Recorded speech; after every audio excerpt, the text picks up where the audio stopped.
Bismillahirrahmanirrahim. Assalamualaikum warahmatullahi wabarakatuh. Waalaikumsalam warahmatullahi wabarakatuh. Alhamdulillahirrahmanirrahim. Wa bihi nasta'in wa ala umuri dunya wa din. Wassalatu wassalamu ala asrafil anbiya'i wal mursalin wa ala alihi wa sahbihi ajmain. Amma ba'du. Amin. Perkenalkan, nama saya Bidan Hani. Saya bekerja di BPR Bangka Pinang.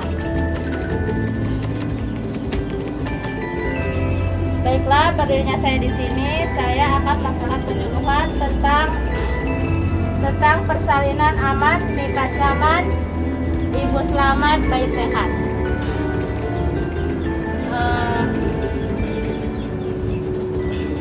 Baiklah, kita langsung aja ke materinya ya. Materinya ini.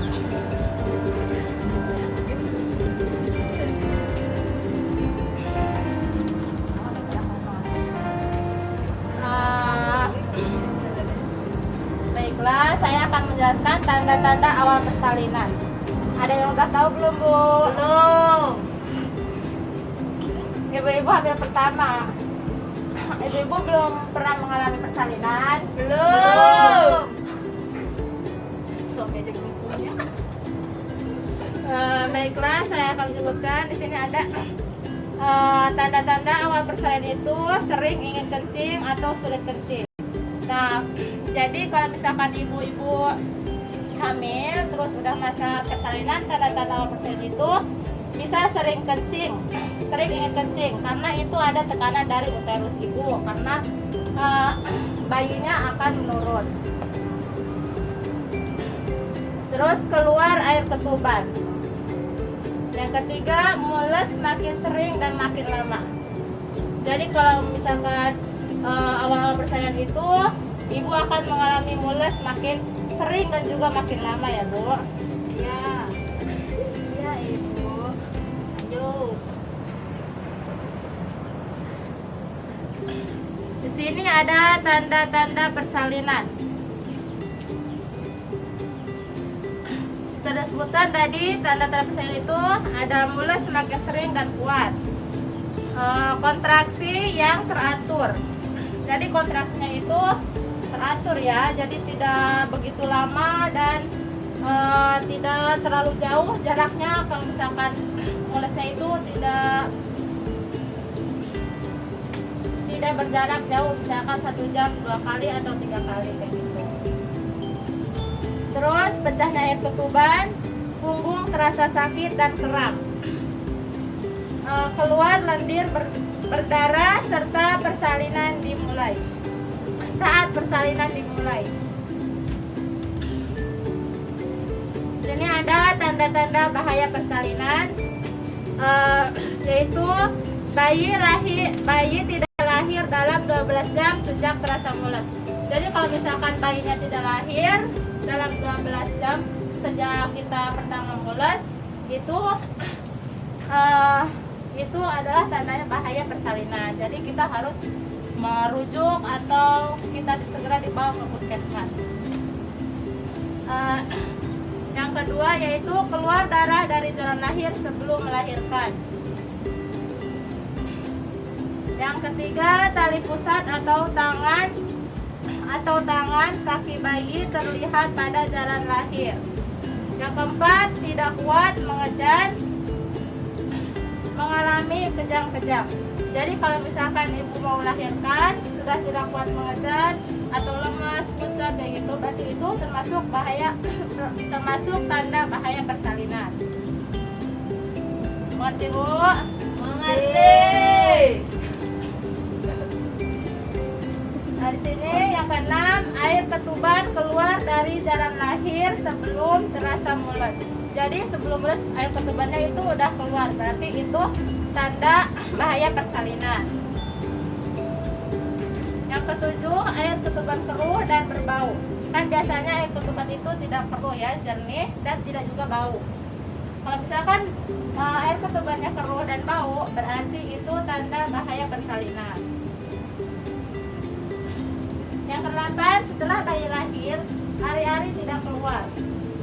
Biasanya kan kalau misalkan setelah bayi lahir, hari-harinya itu langsung keluar mengikuti bayinya. Kalau misalkan lama nggak keluar, berarti itu bahaya, tanda bahaya persalinan. Terus gelisah atau mengalami kesakitan yang hebat. Keluar darah banyak ketika bayi lahir. Biasanya misalkan normalnya itu keluar darahnya itu sedikit, tapi itu mah keluar darahnya banyak, berlebihan. Nah, kalau misalkan ibu mengalami seperti itu, segera kontrol ke dokter atau bidan terdekat ya.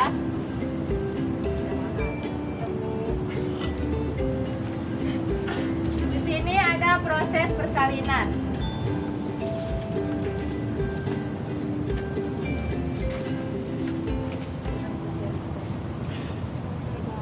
Proses persalinan ada kala 1, yaitu kala pembukaan 1 sampai 10.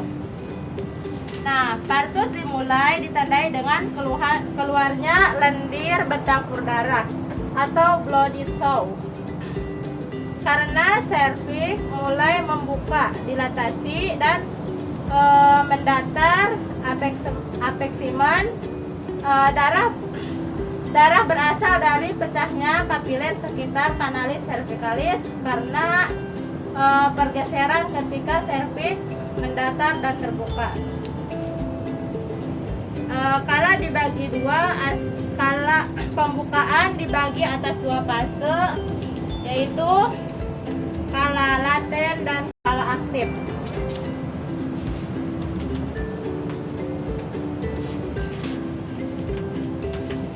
Nah, kalau laten di sini di mana pembukaan serviks berlangsung lambat sampai pembukaan 3 cm berlangsung dalam 7 sampai 8 jam.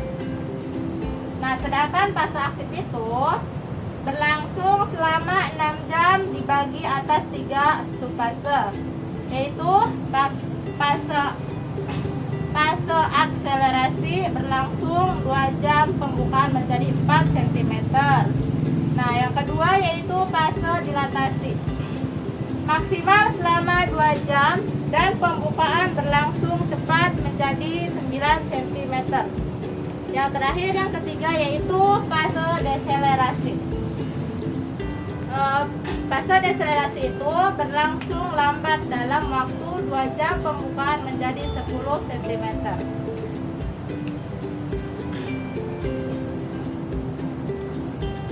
Ada kala 2. Kala 2 itu pengeluaran janin atau bayi ya. Jadi pada kala pengeluaran janin, his atau kontraksi terkoordinasi, kuat dan cepat, kira-kira 2-3 menit sekali. Jadi pada kala 2 ini kontraksinya itu sangat kuat dan cepat, kira-kira 2-3 menit. Kala 3 yaitu pengeluaran urin atau plasenta ya. Jadi pada kala 3 persalinan otot uterus atau myometrium berkontraksi mengikuti penyusutan volume rongga uterus setelah lahirnya bayi.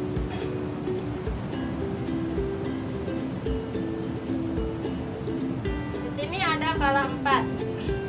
Kala 4 itu pengawasan terjadi selang 2 jam setelah bayi dan uri lahir untuk mengamati keadaan ibu, terutama terhadap bahaya perdarahan postpartum.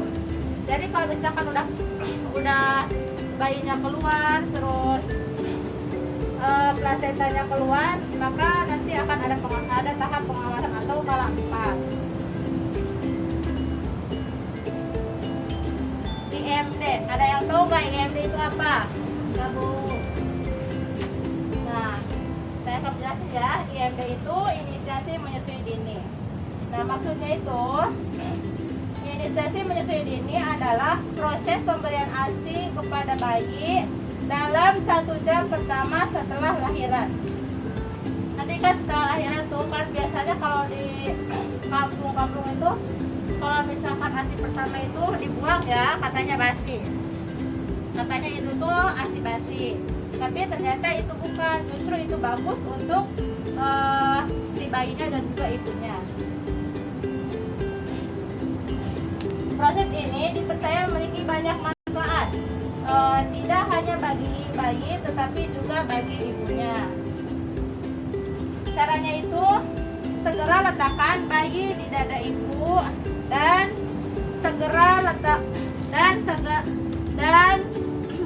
dan biarkan bayi mencari puting susu ibunya minimal 1 jam. Jadi kalau misalkan udah lahir bayinya, udah dibersihin, nanti kita taruh atau perawat taruh bayinya tuh di atas dada kita, nanti biarin aja bayi itu mencari puting susu kita atau ibunya ya. Manfaat IMD bagi bayi.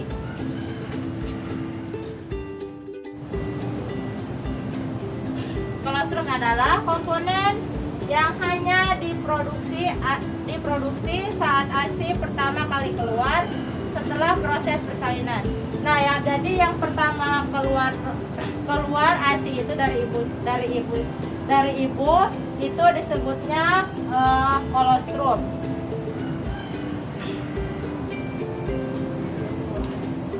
Yang kedua yaitu melindungi bayi dari berbagai penyakit. Nah, air susu ibu mengandung semua nutrisi yang dibutuhkan bayi dalam 6 bulan pertama kehidupannya. Jadi air susu ibu itu sangat penting untuk bayi yang baru lahir sampai usia 6 bulan. ASI dapat melindungi bayi dari beberapa penyakit seperti diare dan penyakit yang kerap menyerang di usia anak-anak termasuk pneumonia. Yang ketiga yaitu membuat berat badan anak lebih ideal. Bayi yang diberikan ASI termasuk melalui IMD, resiko mengalami kelebihan berat badan atau obesitasnya akan berkurang saat dia memasuki usia anak-anak atau juga remaja. Jadi kalau misalkan si anak itu diberi ASI atau termasuk melalui IMD, maka dia akan mengurangi kelebihan berat badannya atau obesitas nanti saat remajanya ya. Iya Bu. IMD sangat penting karena akan merangsang hormon oksitosin yang berfungsi memproduksi ASI dan memperkuat refleksi menyusui bayi.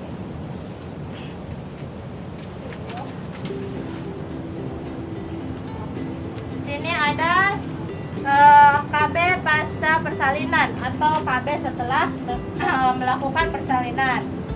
Nah, KB pasca persalinan adalah penggunaan metode kontrasepsi segera setelah melahirkan sampai dengan 42 hari setelah melahirkan dengan tujuan dapat mengatur jarak kelahiran anak, meningkatkan kesehatan, kesejahteraan, dan jangka harapan hidup ibu dan anak. Di sini terbagi 3 ya, ada jangka pendek, ada jangka panjang, dan juga ada yang permanen.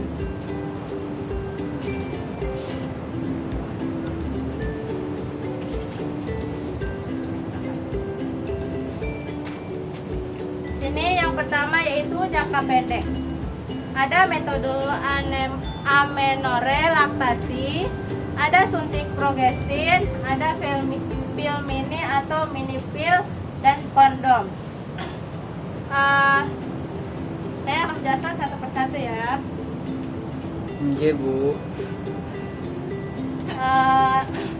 Yang pertama itu metode amenorrhea laktasi atau MAL.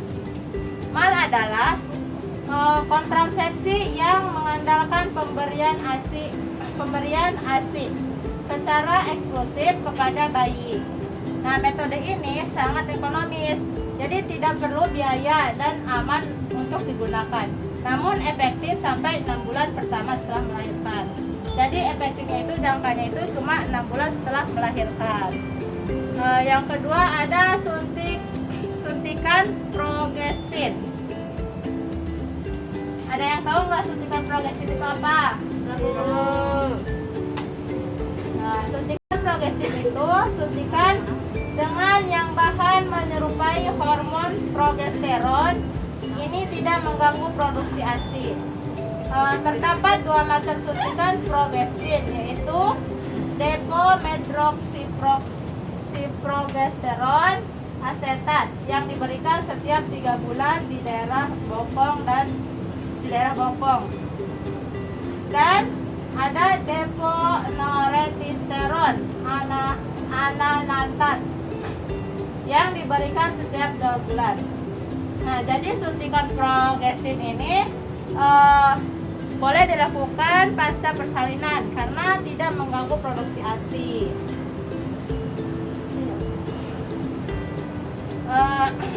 Yang ketiga di sini ada pil mini atau mini pil.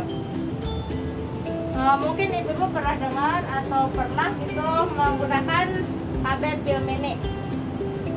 Udah pernah belum, Bu? Nah,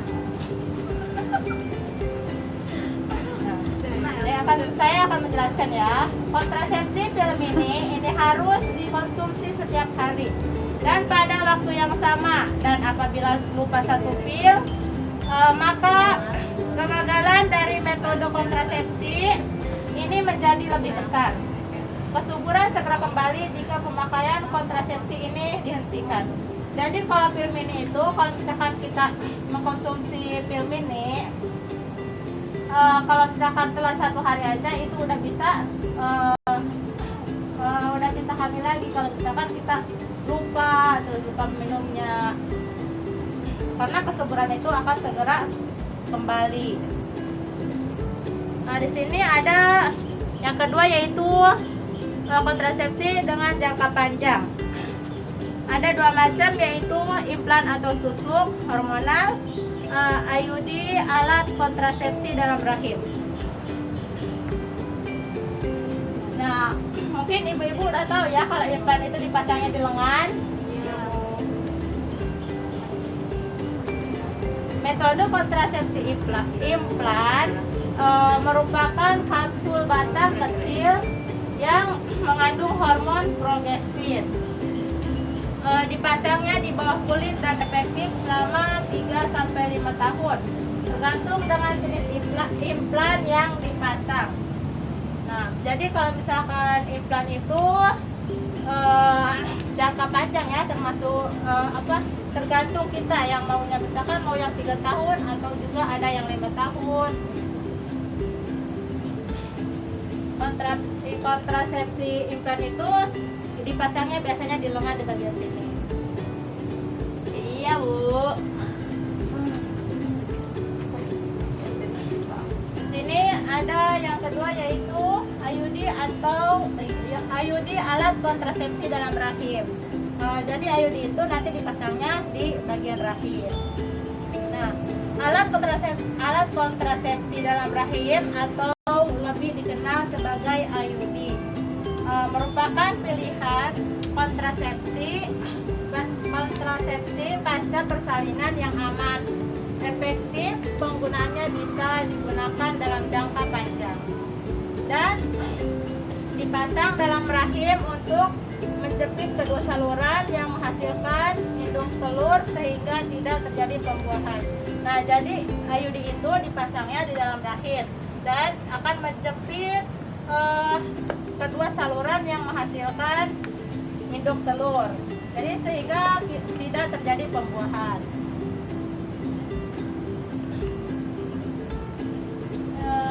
Ada yaitu yang ketiga yaitu dengan jangka permanen, yaitu kontrasepsi mantap. Nah, kontrasepsi mantap itu bersifat permanen dan metode kontrasepsi ini sebaiknya dipilih apabila memang tidak ingin melahirkan anak lagi, misalkan udah usianya tidak memungkinkan, misalkan udah punya cucu banyak, udah punya anak banyak kayak gitu, udah tidak menginginkan anak lagi, boleh kita menggunakan kontrasepsi mantap ini ya. Nah, kontrasepsi mantap ini terbagi dua macam. Yang pertama yaitu tubektomi. Tubektomi itu metode operasi wanita atau bisa disingkat dengan MOW.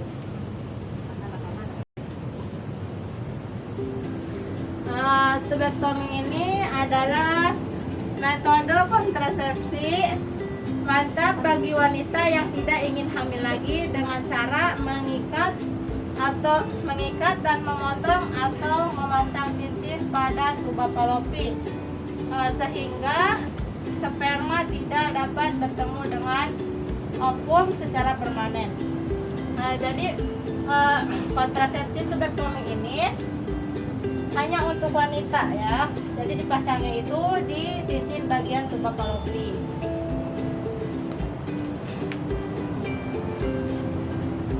Yang kedua yaitu vasektomi.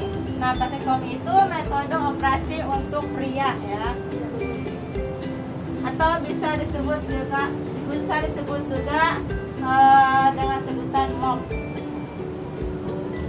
Atau artinya yaitu sebuah prosedur klinik yang menghentikan kesuburan pria secara permanen dengan cara mengobstruksi pasar diferensia dari seorang pria sehingga alur transportasi dari sperma terhambat dan proses fertilisasi tidak dapat terjadi. Jadi proses pembuahannya itu tidak terjadi ya, karena terhalang oleh saluran transportasinya terhalang.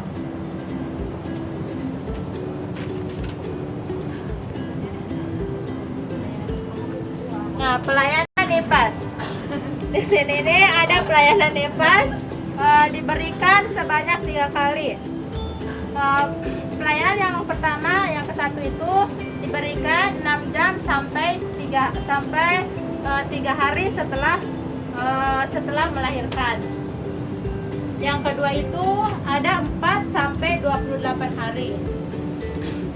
Yang ketiga 29 hari sampai 42 hari. Jadi kalau misalkan habis melahirkan itu tetap ada pelayanannya sampai sampai hari ke-42 setelah melahirkan.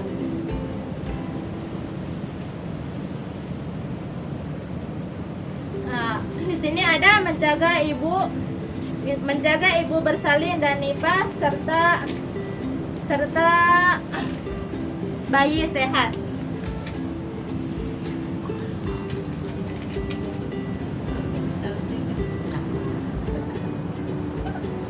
Jadi di sini ibu tetap harus memakan makanan yang bergizi. Gunanya itu untuk mempercepat pemulihan ibu.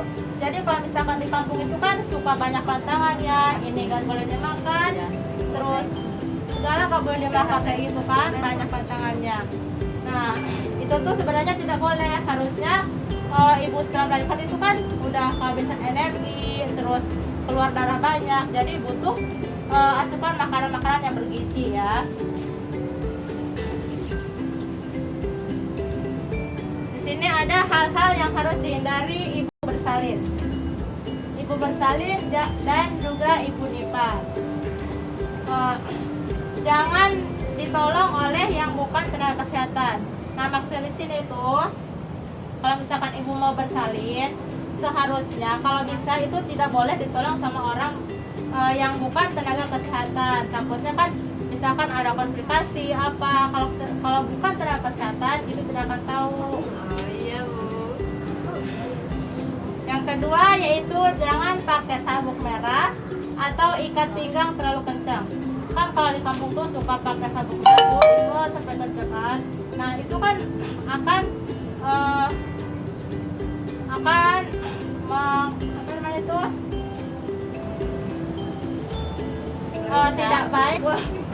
tidak baik untuk perut ibu kan. Ibu itu dalamnya itu luka, jadi tidak boleh diikat terlalu kencang. pakai sabuk sih boleh, tapi jangan terlalu kencang. Nah, yang ketiga itu duduk di atas bara api setelah nifas, karena ini gak bermanfaat. Kan ada tuh yang setelah melahirkan disuruh duduk di atas bara api. Itu tuh tidak boleh ya. Itu tuh tidak boleh karena itu tuh tidak ada manfaatnya. Terus yang keempat yaitu menempelkan daun-daunan di vagina atau kemaluan yang seharusnya dicuci pakai sabun. Nah, kalau di kampung-kampung kan suka ditempelin daun-daun apa itu tuh di vagina, itu seharusnya nggak boleh karena itu kan kotor. Jadi seharusnya itu dicuci pakai sabun, rajin-rajin dicuci biar cepat bersih dan juga pulih. Yang kelima yaitu membersihkan payudara dengan alkohol, betadine atau obat merah. Itu semua tidak perlu karena nanti payudara akan bersih sendiri. Nah kan misalkan tuh dibersihkan pakai alkohol, pakai betadine atau obat merah yang kayak gitu tuh, itu tuh sebenarnya nggak boleh. Nanti juga akan sembuh sendiri kalau misalkan payudaranya itu bersih, nanti akan bersih sendiri. Nah, yang keenam itu membuang ASI pertama atau kolostrum. Nah, ini nih yang sering terjadi di kita ya. Yang sering terjadi di kita kalau misalkan ibu sudah lahiran, terus keluar ASI pertama, biasanya dibuang. Terus katanya kan itu ASI basi, katanya nggak boleh diminum, harus dibuang dulu. Nah, itu sebenarnya tidak baik ya, karena ASI pertama itu mengandung vitamin bagi anaknya dan juga bermanfaat bagi ibunya juga.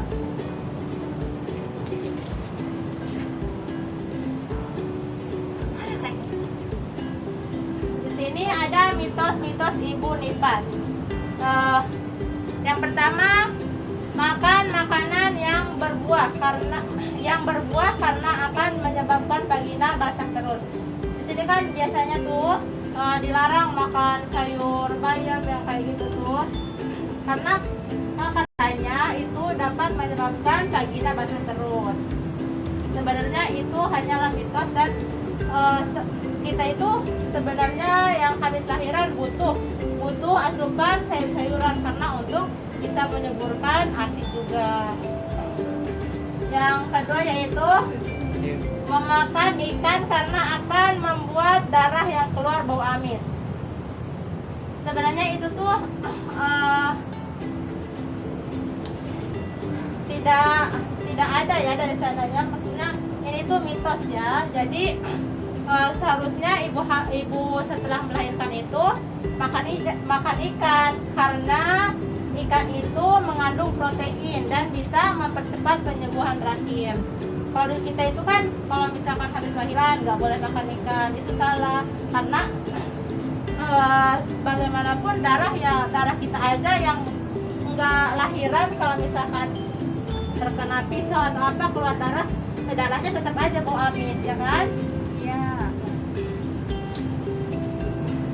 Yang ketiga, tidak boleh keluar rumah selama 40 hari. Nah, itu salah ya. Kalau misalkan kita di rumah aja 40 hari, bahkan di rumah aja itu bahkan membuat si ibunya stres, terus bisa bayinya tuh kuning, karena kurang sinar matahari dan tidak terkena sinar matahari. Justru bayi itu lebih membutuhkan cahaya.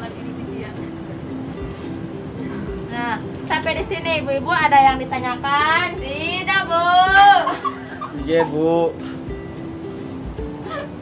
Apakah semua sudah mengerti? Mengerti.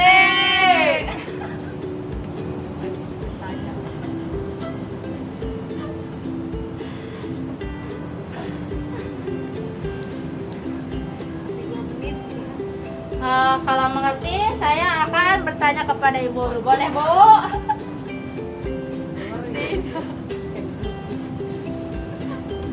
Saya akan bertanya kepada ibu. Ibu namanya siapa ya, Bu? Astuti.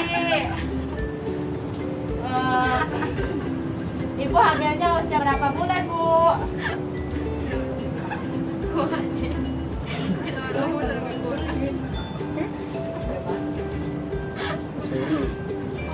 bulan, Bu.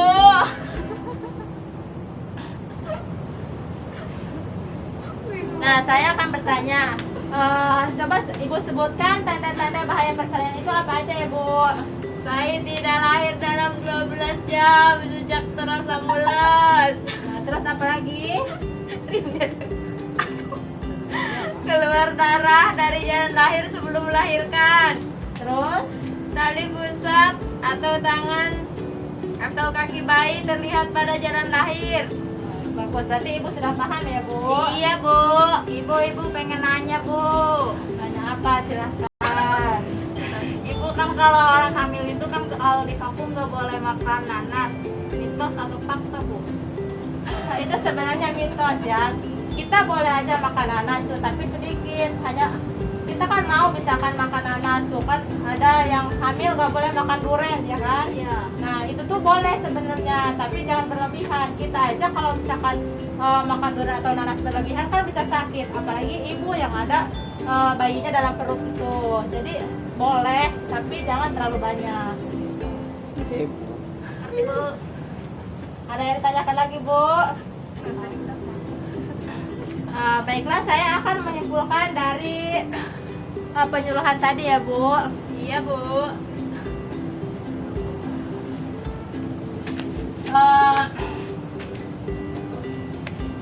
Di sini tuh ada persalinan aman, nipas nyaman, ibu selamat, bayi sehat. Nah, jadi kesimpulannya itu kita itu tidak boleh percaya sama mitos-mitos persalinan ataupun mitos-mitos pasca persalinan atau ibu nipas ya. Jadi kan di situ ada tuh tidak boleh memakan ikan karena ikan itu bisa membuat darah ibu itu bau amis. Sebenarnya tidak, karena darah itu pada hakikatnya emang bau amis, dan kita sendiri pun kalau misalkan kegores pisau kita cium bau darahnya itu emang bau amis. Jadi tidak berpengaruh pada ikan. Justru ibu-ibu itu kalau misalkan pasca persalinan lebih baik mengkonsumsi protein karena akan mempercepat pemulihan ibu ya. Di situ ada tanda-tanda awal persalinan juga. Tanda-tanda awal persalinan itu kita sering ingin kencing, terus keluar air ketuban, dan mulut semakin sering dan semakin lama. Nah, proses persalinan itu dibagi 4 skala.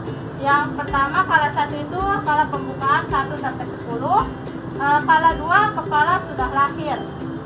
Yang ketiga itu bayi sudah lahir sehingga menunggu keluarnya plasenta. Yang skala terakhir itu, skala keempat itu pengawasan. Kan kalau misalkan sudah kita melaksanakan persalinan, itu akan diawasi oleh bidan ataupun perawat.